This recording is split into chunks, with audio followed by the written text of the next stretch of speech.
Shocking story that is dominating the corporate news headlines right now. Two journalists in Roanoke, Virginia, who were working for the news station WDBJ, were killed in a shooting this morning that took place during a live broadcast. The reporter was Alison Parker. The photographer, videographer was Adam Ward.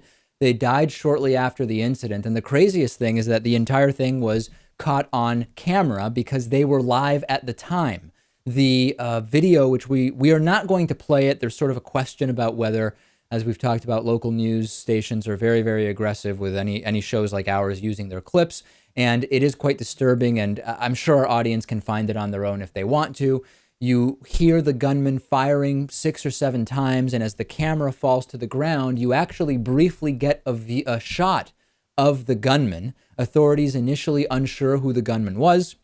We have now found out that the individual they are looking for is, in fact, I'm sorry, his name is escaping me now, Vester Flanagan. Vester Flanagan, 41 years old, who the confusion comes that on air, this is a former employee of WDBJ.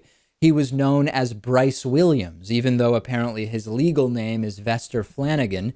Initially, his picture was circulated from that still image of the live broadcast video. Eventually, Vester Flanagan posting video of himself shooting the individuals, basically removing all doubt that this is the individual police are looking for. And this is, of course, incredibly disturbing. There is there starting to be some reports, Lewis, that this is a disgruntled former employee of WDBJ and that may be a factor here.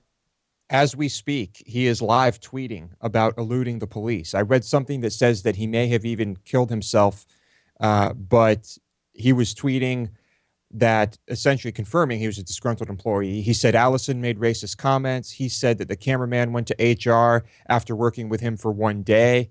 And, well, clearly there was something very wrong with this guy. So, yes, the HR journey was probably a correct one. So we will follow up on this story. That, as Lewis is saying, the news is breaking as we're doing this. The one thought I have about this is incredibly tragic, and we are hearing the stories of the significant others of the individuals who were victims here, and how I believe at least one of them, if not both, also worked for WDBJ, and finding out about this literally live as it was happening.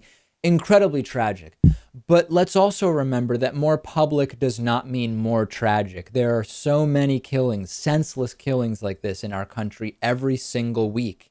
And just because most of them are far less public doesn't mean that they're any less tragic. Right. This one, for obvious reasons, is making headlines. And I've read that he even recorded the video himself, right, which he posted. Yeah, it's incredible. And so, of course, when there's video, well, we have the internet and you see what happens.